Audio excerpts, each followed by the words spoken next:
നമസ്കാരം എല്ലാ പ്രേക്ഷകർക്കും ഗൾഫ് ടുഡേയിലേക്ക് സ്വാഗതം. ഞാൻ എം.പി. രസ്ന. നോക്കാം വാർത്തകൾ വിശദമായി.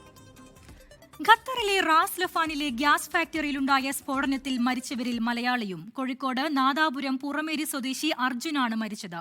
കഴിഞ്ഞ 4 വർഷമായി അർജുൻ ഈ കമ്പനിയിൽ പ്ലാന്റ് സൂപ്പർവൈസറായി ജോലി ചെയ്യുകയായിരുന്നു. സ്ഫോടനത്തിൽ 12 ഇന്ത്യക്കാർ മരിച്ചെന്ന് വിദേശകാര്യ മന്ത്രാലയം. മരിച്ചവരുടെ കുടുംബങ്ങളുമായി സർക്കാർ ബന്ധപ്പെടുന്നുണ്ടെന്നും വിദേശകാര്യ മന്ത്രാലയ വക്താവ് രൺധീർ ജയ്സ്വാൾ വ്യക്തമാക്കി. അപകടത്തിൽ UAE, സൗദി ഉൾപ്പെടെയുള്ള ഗൾഫ് രാജ്യങ്ങൾ അനുശോചനം രേഖപ്പെടുത്തി.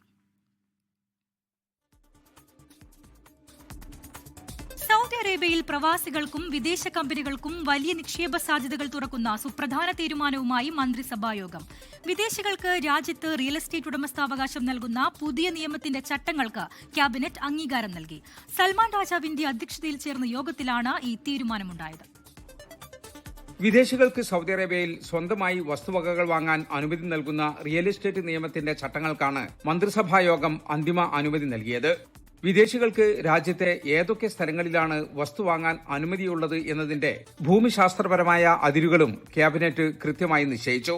റിയൽ എസ്റ്റേറ്റ് വിപണിയെ കൂടുതൽ ഉത്തേജിപ്പിക്കാനും വിദേശ നിക്ഷേപകരെ ആകർഷിക്കാനും ലക്ഷ്യമിട്ടാണ് ഈ ചരിത്രപരമായ നീക്കം. പ്രവാസികൾക്കും വിദേശത്തുള്ള വ്യക്തികൾക്കും കമ്പനികൾക്കും നിശ്ചിത വ്യവസ്ഥകളോടെ ഇനി രാജ്യത്ത് വസ്തുക്കൾ വാങ്ങാൻ സാധിക്കുമെന്ന് general authority for real estate നേരത്തെ അറിയിച്ചിരുന്നു. ഇതിനായി അഖാറാത്ത് സൗദി എന്ന ഡിജിറ്റൽ പോർട്ടൽ വഴിയാണ് അപേക്ഷകൾ സ്വീകരിക്കുന്നത്. രാജ്യത്തുള്ള പ്രവാസികൾക്ക് അവരുടെ ഇഖാമ നമ്പറുകൾ ഉപയോഗിച്ച് ഭൂമിയോ കെട്ടിടങ്ങളോ വാങ്ങാൻ നേരിട്ട് അപേക്ഷിക്കാവുന്നതാണ്. എന്നാൽ വിദേശത്തുള്ള വ്യക്തികൾക്ക് സൗദി എംബസികൾ വഴി ഡിജിറ്റൽ ഐഡന്റിറ്റി കാർഡ് നേടിയ ശേഷം മാത്രമേ പോർട്ടൽ വഴി അപേക്ഷിക്കാൻ സാധിക്കൂ.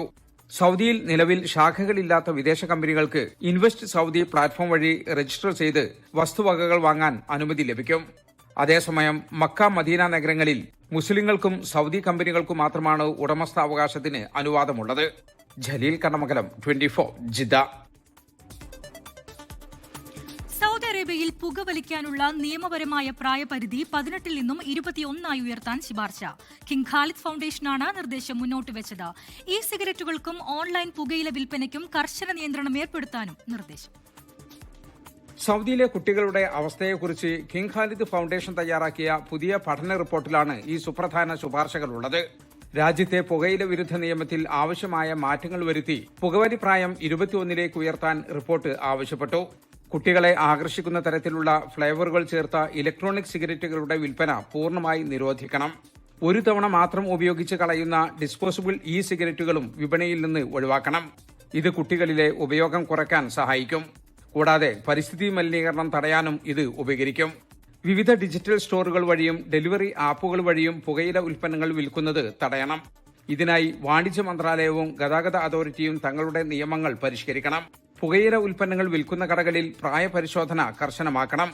സിഗരറ്റ് വാങ്ങാൻ വരുന്നവരുടെ നാഷണൽ ID, ഇഖാമ അല്ലെങ്കിൽ ഔദ്യോഗിക ഡിജിറ്റൽ ആപ്പുകൾ എന്നിവ പരിശോധിച്ച് പ്രായം ഉറപ്പുവരുത്താൻ കടയുടമകൾക്ക് നിർദ്ദേശം നൽകണമെന്നും റിപ്പോർട്ടിൽ വ്യക്തമാക്കുന്നു. 24 ജിദ്ദ. മക്കയിലെ മസ്ജിദുൽ ഹറമിലുള്ള ഹിജ്ർ ഇസ്മായിലിൽ പ്രവേശിക്കുന്നതിനായി തീർത്ഥാടകർക്ക് സമയക്രമം പ്രഖ്യാപിച്ചു. ഇരു ഹറം കാര്യാലയങ്ങളുടെ ചുമതലയുള്ള ജനറൽ അതോറിറ്റിയാണ് സ്ത്രീകൾക്കും പുരുഷന്മാർക്കുമായി പ്രത്യേക സമയം നിശ്ചയിച്ചത്. തീർത്ഥാടകർക്ക് കൂടുതൽ എളുപ്പത്തിലും സുരക്ഷിതമായും പ്രാർത്ഥനകൾ നടത്താൻ പുതിയ തീരുമാനം സഹായിക്കും. മക്കയിലെ മസ്ജിദുൽ ഹറാമിൽ തീർത്ഥാടകരുടെ തിരക്ക് നിയന്ത്രിക്കുന്നതിനും സേവനങ്ങളുടെ ഗുണനിലവാരം ഉയർത്തുന്നതിനുമാണ് പുതിയ ക്രമീകരണം ഏർപ്പെടുത്തിയത്. ഇതനുസരിച്ച് സ്ത്രീകൾക്കും പുരുഷന്മാർക്കും കഅബയോട് ചേർന്നുള്ള ഹിജ്ർ ഇസ്മായിലിൽ പ്രവേശിക്കാൻ വ്യത്യസ്ത സമയങ്ങൾ അനുവദിച്ചു. തീർത്ഥാടകരായ സ്ത്രീകൾക്ക് എല്ലാ ദിവസവും രാവിലെ 6 മണി മുതൽ 9 മണി വരെ ഹിജ്ർ ഇസ്മായിലിൽ പ്രവേശിച്ച് പ്രാർത്ഥനകൾ നടത്താം. പുരുഷന്മാർക്കായി രാത്രിയിലാണ് സമയം അനുവദിച്ചത്. രാത്രി 10 മണി മുതൽ പുലർച്ചെ 1 മണി വരെയാണ് പുരുഷന്മാർക്കുള്ള പ്രവേശന സമയം. കഅബയെ വലം വെക്കുന്ന മതാഫിൽ തീർത്ഥാടകരുടെ സുഗമമായ ഒഴുക്ക് ഉറപ്പാക്കാൻ പുതിയ സമയക്രമത്തിലൂടെ സാധിക്കും. തീർത്ഥാടകർക്ക് യാതൊരു ബുദ്ധിമുട്ടുമില്ലാതെ ശാന്തമായി പ്രാർത്ഥനകൾ പൂർത്തിയാക്കാൻ പുതിയ ക്രമീകരണം വഴിയൊരുക്കും. മസ്ജിദുൽ ഹറാമിലെത്തുന്ന ലക്ഷക്കണക്കിന് വിശ്വാസികൾക്ക് മികച്ച അനുഭവം സമ്മാനിക്കുകയാണ് ഈ തീരുമാനത്തിലൂടെ ലക്ഷ്യമിടുന്നത്. 24 ജിദ്ദ. ജിദ്ദയിൽ നടന്ന പ്രഥമ നിസ് അറേബ്യ ധമാക്ക 2026 ഫുട്ബോൾ ടൂർണമെന്റിൽ റീം FC ചാമ്പ്യന്മാരായി. ഒളിമ്പിക്സ് വില്ലേജ് സ്റ്റേഡിയത്തിൽ നടന്ന ആവേശ പോരാട്ടത്തിൽ ബാൻ FCയാണ് റീം FC പരാജയപ്പെടുത്തിയത്. സൗദി സ്പോർട്സ് അതോറിറ്റിയുടെ അംഗീകാരത്തോടെയാണ് ടൂർണമെന്റ് സംഘടിപ്പിച്ചത്. മാസങ്ങളുടെ ഇടവേളയ്ക്ക് ശേഷമാണ് ജിദ്ദ മലയാളികൾക്കിടയിൽ വീണ്ടും ഫുട്ബോൾ ആരവം ഉയർന്നത്.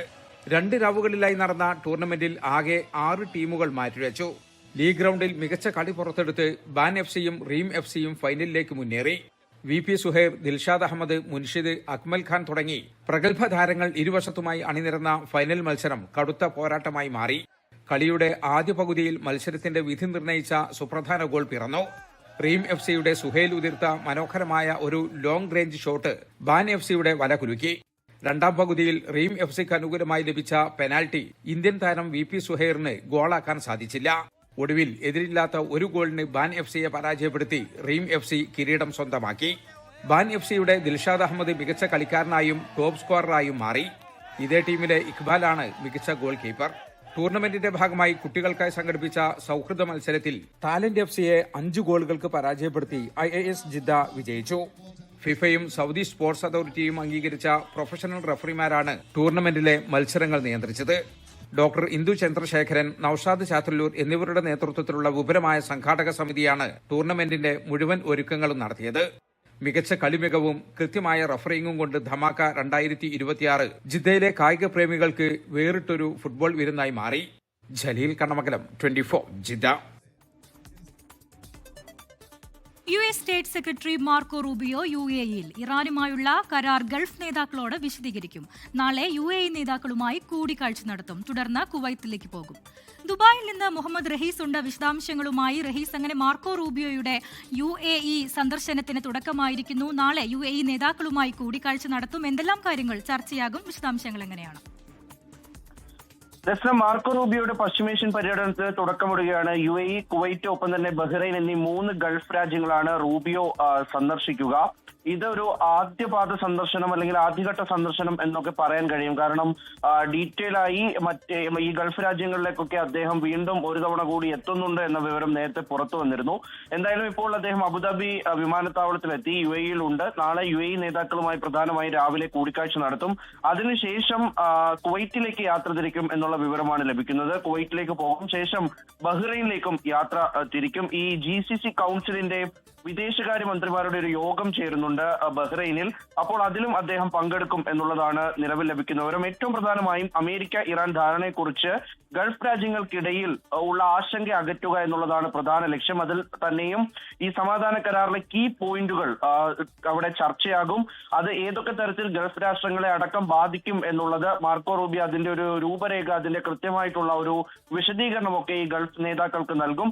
അതിനുശേഷം കാര്യങ്ങൾ അവരെ കൂടുതൽ ബോധ്യപ്പെടുത്തും. കാരണം ഈ പശ്ചിമേഷ്യൻ സംഘർഷത്തിൽ ഏറെക്കുറെ അമേരിക്കയുമായി ഏറ്റവും കൂടുതൽ ചേർന്നു പോയത് ഗൾഫ് രാജ്യങ്ങളായിരുന്നു. അപ്പോൾ അതിനുശേഷം ഡൊണാൾഡ് ട്രംപ് തന്നെ UAE പ്രസിഡന്റ് ആണ് തന്നെ ഈ സമയത്ത് ഏറ്റവും അധികം പിന്തുണച്ചതെന്നും അമേരിക്കയുടെ ഏറ്റവും ശക്തമായിട്ടുള്ള അലൈ അത് UAE ആയിരുന്നു എന്നുള്ളതുമൊക്കെ പറഞ്ഞിരുന്നു. അപ്പോൾ അതിന്റെ അടിസ്ഥാനത്തിലാണ് ആദ്യഘട്ടം തന്നെ UAEയിലേക്ക് ഇത്തരത്തിൽ മാർക്കോ റൂബിയോ എത്തുന്നത്. എന്തായാലും യാതൊരു ഭീഷണിയും ഈ മേഖലയിൽ ഉണ്ടാകില്ലെന്നും ഈ കരാറിലൂടെ ഗൾഫ് രാജ്യങ്ങൾക്ക് നേട്ടം മാത്രമാണ് ഉണ്ടാവുക എന്നുള്ളതും ഉറപ്പിച്ച് പറയാൻ, അത് മനസ്സിലാക്കി കൊടുക്കാൻ, അതിന്റെ ഓരോ പോയിന്റുകളും വിശദീകരിക്കാനാണ് മാർക്കോ റൂബിയോ എന്തായാലും എത്തിയിരിക്കുന്നത്. അദ്ദേഹം UAEയിൽ എത്തിയതിനു ശേഷം ഒരൊറ്റ പ്രതികരണമാണ് നടത്തിയിട്ടുള്ളത്. അതിൽ അദ്ദേഹം പറയുന്നത് ഹോർമുസ് കടലിടുക്കിൽ ടോൾ പിരിക്കാൻ ഒരു തരത്തിലും ഇറാനെ അനുവദിക്കില്ല എന്ന് അദ്ദേഹം പറയുന്നുണ്ട്. അത്തരത്തിൽ സഞ്ചാര സ്വാതന്ത്ര്യം ഉറപ്പുവരുത്തും. അവിടെ ഈ കപ്പലുകൾക്ക് യാത്ര ചെയ്യാൻ കഴിയും. മുൻപ് എങ്ങനെയായിരുന്നു അതുപോലെ തന്നെ ഹോർമുസ് വീണ്ടും അതേ രീതിയിൽ തന്നെ എത്തും എന്നുള്ളതാണ് കരാറിലെ വ്യവസ്ഥകൾ എന്നതൊക്കെ അദ്ദേഹം സംസാരിച്ചിട്ടുണ്ട്. എന്തായാലും നാളെ ഈ ഗൾഫ് രാജ്യങ്ങൾക്ക് നേരെ ഇറാൻ നടത്തിയ ആക്രമണവുമായി ബന്ധപ്പെട്ട് അദ്ദേഹം ഏത് തരത്തിലുള്ള പ്രതികരണങ്ങൾ നടത്തും എന്നുള്ളത് ശ്രദ്ധേയമാകും. എന്തായാലും 2 ദിവസത്തെ സന്ദർശനമാണ്. അത് ലക്ഷ്യമിട്ടാണ് മാർക്കോ റൂബിയോ പശ്ചിമേഷ്യയിലേക്ക് എത്തിയിരിക്കുന്നത്. രസ്ന. ശരി, US സ്റ്റേറ്റ് സെക്രട്ടറി മാർക്കോ റൂബിയോയുടെ ആദ്യപാദ ഗൾഫ് സന്ദർശനത്തിന് തുടക്കമായിരിക്കുകയാണ്. മുഹമ്മദ് റഹീസാണ് വിശദാംശങ്ങൾ നൽകിയത്. ലോകകപ്പ് ഫുട്ബോൾ ആവേശം കൊടുമുടിയിലെത്തി നിൽക്കെ ഉപഭോക്താക്കൾക്കായി 3 ലക്ഷം റിയാലിന്റെ സമാന പെരുമഴയുമായി ലുലു സൗദിയും പ്രമുഖ റൈഡിംഗ് ആപ്പായ ജീനിയും കൈകോർക്കുന്നു. Shop and ride to your goal എന്ന പേരിലുള്ള ഈ mega campaign Riyadh Murabba Lulu മാളിൽ നടന്ന ചടങ്ങിൽ ലോഞ്ച് ചെയ്തു. റിയാദ്, ജിദ്ദ, ദമാം തുടങ്ങി സൗദിയിലെ എല്ലാ ലുലു ഹൈപ്പർ മാർക്കറ്റുകളിലും ഈ ആനുകൂല്യം ലഭ്യമാണ്. ക്യാമ്പയിന്റെ ഭാഗമായി ലുലുവിൽ നിന്ന് ഷോപ്പ് ചെയ്യുന്നവർക്ക് ജീനി ആപ്പിലൂടെ യാത്രാ പരിധികളില്ലാത്ത 3000 സൗജന്യ റൈഡുകളാണ് ലഭിക്കുക. ഇതോടൊപ്പം ഒപ്പം ഭാഗ്യശാലികളായ ഉപഭോക്താക്കളെ കാത്ത 10 ഐഫോണുകളും 5 ഗ്രാം വീതമുള്ള 10 സ്വർണ്ണ നാണയങ്ങളും അടക്കം നിരവധി സർപ്രൈസ് സമ്മാനങ്ങളുമുണ്ട്. കൂടാതെ ഗെയിമിംഗ് പ്രേമികൾക്കായി 3 മേഖലകളിലായി പ്രത്യേക ഫിഫ കോമ്പറ്റീഷനുകളും ലുലു ഒരുക്കിയിട്ടുണ്ട്. ഇതിലെ വിജയികൾക്കും ഐഫോണുകൾ സ്വന്തമാക്കാം. വൻ വിലക്കിഴിവുകൾക്കൊപ്പം സൗദി കണ്ട ഏറ്റവും വലിയ ഷോപ്പിംഗ് ആഘോഷത്തിനാണ് ഇതോടെ ലുലു തുടക്കമിട്ടിരിക്കുന്നത്. പത്മ പുരസ്കാര നിറവിൽ മലയാളികൾ. കേരളത്തിൽ നിന്നുള്ള 5 പേരാണ് രാഷ്ട്രപതിയിൽ നിന്ന് പുരസ്കാരം ഏറ്റുവാങ്ങിയത്. പത്മവിഭൂഷൺ പുരസ്കാരം ജസ്റ്റിസ് KT തോമസും P നാരായണനും ഏറ്റുവാങ്ങി. പത്മഭൂഷൺ ഏറ്റുവാങ്ങി മമ്മൂട്ടിയും വെള്ളാപ്പള്ളി നടേശനും. കലാമണ്ഡലം വിമല മേനോൻ പത്മശ്രീ പുരസ്കാരം ഏറ്റുവാങ്ങി. സുപ്രീം കോടതി മുൻ ജഡ്ജി ജസ്റ്റിസ് KT തോമസ്, വിദ്യാഭ്യാസ വിദഗ്ധൻ P നാരായണൻ എന്നിവർ രാഷ്ട്രപതിയിൽ നിന്ന് പത്മവിഭൂഷൺ പുരസ്കാരം ഏറ്റുവാങ്ങി.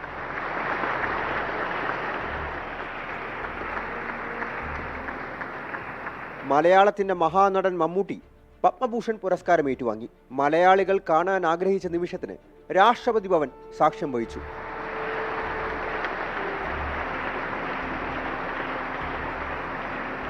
SNDP യോഗം ജനറൽ സെക്രട്ടറി വെള്ളാപ്പള്ളി നടേശൻ പത്മഭൂഷൺ പുരസ്കാരം ഏറ്റുവാങ്ങി.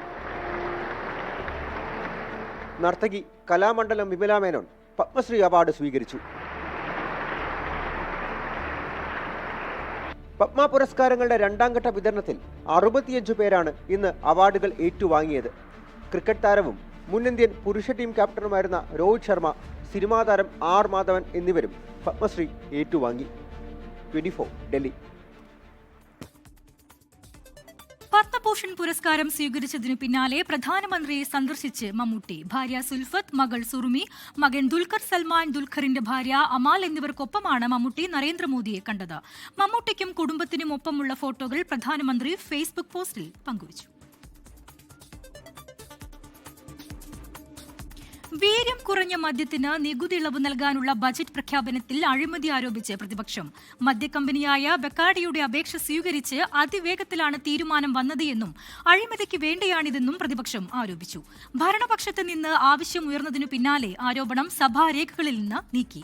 എന്നാൽ സഭയ്ക്ക് പുറത്തു നടത്തിയ വാർത്താ സമ്മേളനത്തിലും പ്രതിപക്ഷം അഴിമതി ആരോപണം ആവർത്തിച്ചു.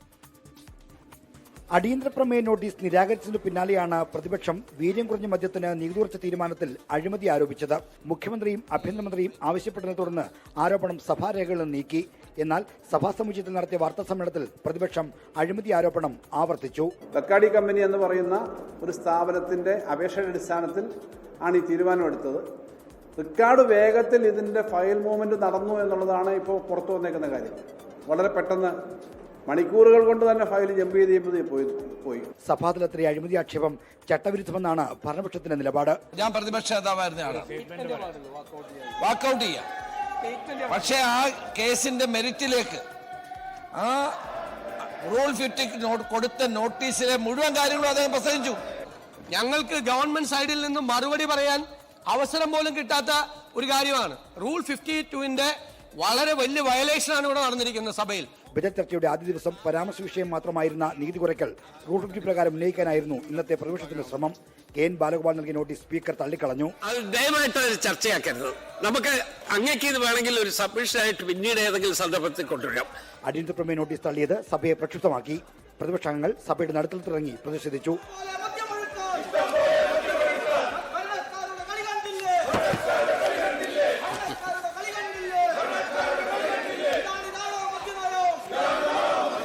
വീര്യം കുറഞ്ഞ മദ്യത്തിന് നികുതി കുറച്ച നടപടി ചർച്ച ചെയ്യാത്തതിൽ പ്രതിഷേധിച്ച് പ്രതിപക്ഷം നിയമസഭയിൽ നിന്ന് ഇറങ്ങിപ്പോയി.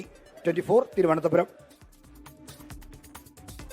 ആരോഗ്യവകുപ്പ് ഡയറക്ടർ ഡോക്ടർ KG റീനയുടെ സ്ഥലം മാറ്റത്തിൽ സർക്കാരിന് ആശ്വാസം. സ്ഥലമാറ്റം സ്റ്റേ ചെയ്ത അഡ്മിനിസ്ട്രേറ്റീവ് ട്രൈബ്യൂണൽ ഉത്തരവ് ഹൈക്കോടതി റദ്ദാക്കി. പുതിയ DHSന് ചുമതല ലഭിച്ച ശേഷമാണ് ഡോക്ടർ KG റീന ട്രൈബ്യൂണലിനെ സമീപിച്ചത് എന്ന് ഹൈക്കോടതി. നിയമ പോരാട്ടം തുടരുമെന്ന് ഡോക്ടർ KG റീന. സർക്കാരിന് ആരോടും പ്രതികാരമില്ലെന്ന് ആരോഗ്യമന്ത്രി K മുരളീധരൻ പ്രതികരിച്ചു. സ്ഥലം മാറ്റ ഉത്തരവുമായി ബന്ധപ്പെട്ട് ആരോഗ്യമന്ത്രിയും ഡോക്ടർ KG റീനയും നേർക്കുനേർ ഏറ്റുമുട്ടി. ട്രൈബ്യൂണലിൽ നിന്ന് സ്റ്റേ നേടിയതോടെ ആദ്യ വിജയം റീനയ്ക്ക്. വിട്ടു നൽകാൻ സർക്കാർ തയ്യാറായിരുന്നില്ല. പിന്നാലെ ഹൈക്കോടതിയിൽ അപ്പീൽ നൽകി. ആരോഗ്യവകുപ്പ് ഡയറക്ടറായി റീനയുടെ കാലാവധി അവസാനിച്ചു. തരം താഴ്ത്തിയിട്ടില്ല. ചട്ടങ്ങൾ പാലിച്ചാണ് സർക്കാർ ഉത്തരവെന്നും ട്രൈബ്യൂണലിന്റെ സ്റ്റേ റദ്ദു ചെയ്യണമെന്നും സർക്കാർ ആവശ്യപ്പെട്ടു. ഒടുവിൽ വിജയം സർക്കാരിനൊപ്പം. ഡോക്ടർ KG റീനയുടെ സ്ഥലം മാറ്റം ഹൈക്കോടതി ശരിവച്ചു. ആരോടും സർക്കാരിന് ഒരു പ്രതികാരവുമില്ല. സർക്കാരിൻ്റെ സിസ്റ്റത്തിനോട് സഹായിക്കുന്നവർ അതേത് സർക്കാരിൻ്റെ കാലത്ത് വെച്ചാലും സർക്കാർ സിസ്റ്റത്തിനോട് സഹകരിക്കുന്നവർക്കുള്ള പൂർണ്ണ സംരക്ഷണം ഡിപ്പാർട്ട്മെൻറ്റിലുണ്ടാവും. പുതിയ DHSന് ചുമതല ലഭിച്ച ശേഷമാണ് റീന ട്രൈബ്യൂണലിനെ സമീപിച്ചത്. ഇത് നടപടികൾക്ക് വിരുദ്ധമാണെന്നും ഹൈക്കോടതി നിരീക്ഷിച്ചു. Justice Anil K Narendran, S Muralikrishnan എന്നിവരുടെ ബെഞ്ചിന്റേതാണ് ഉത്തരവ്. വിഷ്ണു സുരേഷ്, 24 കൊച്ചി. SHO സംവിധാനത്തിൽ വൻ അഴിച്ചുപണിക്കൊരുങ്ങി ആഭ്യന്തര വകുപ്പ്. നിലവിൽ സർക്കിൾ ഇൻസ്പെക്ടർമാർക്ക് നൽകിയിട്ടുള്ള സ്റ്റേഷൻ ഹൌസ് ഓഫീസർ ചുമതല മാറ്റി. പകരം സബ് ഇൻസ്പെക്ടർമാരെ വീണ്ടും SHO ആക്കണമെന്നാവശ്യപ്പെട്ട് DGP സർക്കാരിന് ശുപാർശ കൈമാറി. പിണറായി വിജയൻ സർക്കാർ പോലീസിൽ വരുത്തിയ വലിയ മാറ്റമായിരുന്നു SHO സംവിധാനം. എന്നാൽ ഇത് വലിയ പരാജയമായിരുന്നുവെന്ന് പോലീസിൽ തന്നെ വിമർശനമുയർന്നിരുന്നു. UDF സർക്കാർ അധികാരത്തിലേറിയ ശേഷം ആഭ്യന്തരമന്ത്രി രമേശ് ചെന്നിത്തല ഈ സംവിധാനം മാറ്റുമെന്ന് പ്രഖ്യാപിച്ചു. ഇതിന് പിന്നാലെയാണ് ADGP S ശ്രീജിത്ത് പഠനം നടത്തി റിപ്പോർട്ട് DGPക്ക് കൈമാറിയത്. ഈ റിപ്പോർട്ടാണ് സംസ്ഥാന പോലീസ് മേധാവി ആഭ്യന്തര വകുപ്പിന് കൈമാറിയത്. നേരത്തെ ക്രമസമാധാന ചുമതലയും കേസന്വേഷണവും കൂടുതൽ കാര്യക്ഷമമാക്കാൻ വേണ്ടിയാണ് സംസ്ഥാനത്തെ ഒട്ടുമിക്ക സ്റ്റേഷനുകളിലും ഇൻസ്പെക്ടർമാരെ SHOമാരായി നിയമിച്ചിരുന്നത്. എന്നാൽ ഈ സംവിധാനം മാറ്റാനാണ് ഇപ്പോഴത്തെ ശുപാർശ. സംസ്ഥാനത്തെ 421 പോലീസ് സ്റ്റേഷനുകളിൽ ഇൻസ്പെക്ടർമാരെ മാറ്റി സബ് ഇൻസ്പെക്ടർമാർക്ക് SHO ചുമതല നൽകും. ക്രമസമാധാന പ്രശ്നങ്ങളും കേസുകളും കൂടുതലുള്ള സംസ്ഥാനത്തെ പ്രധാനപ്പെട്ട 63 സ്റ്റേഷനുകളിൽ മാത്രമായിരിക്കും ഇനി ഇൻസ്പെക്ടർമാർ SHOമാരായി തുടരുക. സ്റ്റേഷനുകളിൽ നിന്ന് ഒഴിവാക്കുന്നതോടെ അധികമായി വരുന്ന 206 ഇൻസ്പെക്ടർമാരെ ക്രൈംബ്രാഞ്ച്, വിജിലൻസ്, സൈബർ സെൽ ഉൾപ്പെടെയുള്ള വിവിധ പ്രത്യേക യൂണിറ്റുകളിലേക്ക് പുനർവിന്യസിക്കും. 24 തിരുവനന്തപുരം. സംസ്ഥാനത്ത് 3 പനിമരണം കൂടി. എലിപ്പനി ബാധിച്ച് 2 പേരും ഡെങ്കിപ്പനി ബാധിച്ച് ഒരാളും മരിച്ചു. 13,747 പേരാണ് പനി ബാധിച്ച് ഇന്ന് ചികിത്സ തേടിയത്. 15 പേർക്ക് കൂടി ഷിഗല്ല സ്ഥിരീകരിച്ചു. നിപ ബാധിതൻ കോഴിക്കോട് മെഡിക്കൽ കോളേജിൽ വെന്റിലേറ്ററിൽ ചികിത്സയിൽ തുടരുന്നു. മലപ്പുറം ആലിപ്പറമ്പ് സ്വദേശിയായ 56-കാരിയാണ് ഡെങ്കിപ്പനി ബാധിച്ച് മരിച്ചത്. എലിപ്പനി ബാധിച്ച് ഇന്ന് 2 പേർക്കും ജീവൻ നഷ്ടമായി. 22 പേർക്ക് എലിപ്പനിയും 159 പേർക്ക് ഡെങ്കിപ്പനിയും സ്ഥിരീകരിച്ചു. 4 പേർക്ക് മലേറിയയും ഒരാൾക്ക് അമീബിക് മസ്തിഷ്ക ജ്വരവും സ്ഥിരീകരിച്ചിട്ടുണ്ട്. സംസ്ഥാനത്ത് ഇന്ന് മാത്രം 13,747 പേരാണ് പനി ബാധിച്ച് വിവിധ ആശുപത്രികളിൽ ചികിത്സ തേടിയത്. 15 പേർക്ക് കൂടി ഷിഗല്ലയും സ്ഥിരീകരിച്ചു. കോഴിക്കോട് 8 പേർക്കും മലപ്പുറത്ത് 3 പേർക്കും വയനാട്ടിൽ 2 പേർക്കും കണ്ണൂർ, കൊല്ലം ജില്ലകളിൽ ഓരോരുത്തർക്ക് വീതവുമാണ് ഷിഗല്ല രോഗബാധ റിപ്പോർട്ട് ചെയ്തത്. നിപ്പ ബാധിതൻ കോഴിക്കോട് മെഡിക്കൽ കോളേജിൽ വെന്റിലേറ്ററിൽ ചികിത്സയിൽ തുടരുകയാണ്. കുറഞ്ഞ റിസ്ക് വിഭാഗത്തിൽപ്പെട്ട 11 പേരെ നിരീക്ഷണത്തിൽ നിന്ന് ഒഴിവാക്കി. News desk 24. ഇപ്പോൾ വരുന്ന ഒരു വാർത്തയിലേക്കാണ്. ഡൽഹി മെഹ്റോളിയിൽ 10 വയസ്സുകാരിയെ പീഡിപ്പിച്ച് കൊലപ്പെടുത്തിയ കേസിലെ പ്രതി തെളിവെടുപ്പിനിടെ രക്ഷപ്പെടാൻ ശ്രമിച്ചു. പ്രതിയുടെ കാലിൽ വെടിവെച്ച് പോലീസ് പ്രതിയെ പിടികൂടി. അച്യുതനുണ്ട് ഡൽഹിയിൽ നിന്ന് വിശദാംശങ്ങളുമായി. അച്യുതൻ, വിവരങ്ങൾ. ഇന്നലെയാണ് ഈ ഡൽഹി മെഹ്റോളിൽ ഫുട്പാത്തിൽ ഉറങ്ങിക്കിടന്ന 10 വയസ്സുകാരിയെ ഈ പ്രതി തട്ടിക്കൊണ്ടു പോകുന്നതും ഗുരുഗ്രാമിൽ വെച്ച് അതിക്രൂരമായി പീഡിപ്പിച്ച് കൊലപ്പെടുത്തുന്നതും അതിനുശേഷമാണ് ഈ മെഹ്റോളിക്ക് സമീപമുള്ള വനമേഖലയിൽ 10 വയസ്സുകാരിയുടെ മൃതദേഹം പ്രതി ഉപേക്ഷിച്ചത്.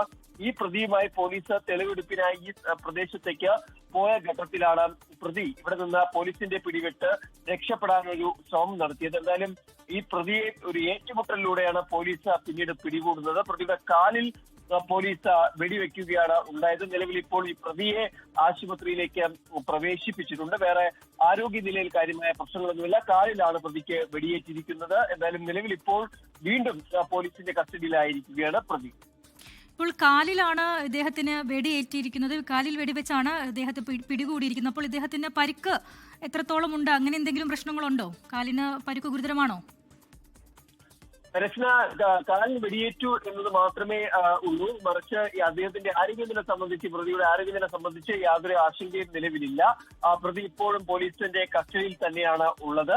എന്തായാലും മറ്റ് ഇതുമായി ബന്ധപ്പെട്ട നടപടിക്രമങ്ങൾ പൂർത്തിയാക്കിയാൽ പോലീസ് കസ്റ്റഡിയിലേക്ക് തന്നെയായിരിക്കും പ്രതിയെ കൊണ്ടുപോവുക. തുടർന്നുള്ള കേസിന്റെ അന്വേഷണവും ഇതുമായി ബന്ധപ്പെട്ട് മുന്നോട്ട് പോകും എന്നുള്ളതാണ് ഡൽഹി പോലീസ് അറിയിച്ചിരിക്കുന്നത്. എന്തായാലും ഈ ഒരു തെളിവെടുപ്പിനായി ഈ മെഹ്റോളിൽ എത്തിയ ഘട്ടത്തിലായിരുന്നു പ്രതി പോലീസിന്റെ പിടിവെട്ടിച്ച് രക്ഷപ്പെടാനായി ഒരു ശ്രമം നടത്തുന്നത്. 25 വയസ്സുള്ള ടാക്സി ഡ്രൈവറായിട്ടുള്ള പബ്ലു എന്ന് പറയുന്ന വ്യക്തിയാണ് ഇതിലെ ഈ കേസുമായി ബന്ധപ്പെട്ടിട്ടുള്ള പ്രതി. എന്തായാലും നിലവിൽ ഇപ്പോൾ ഈ പ്രതി പോലീസിന്റെ പിടിയിലാണ്. ഡൽഹി മെഹ്റോളിയിലാണ് 10 വയസ്സുകാരിയെ പീഡിപ്പിച്ചു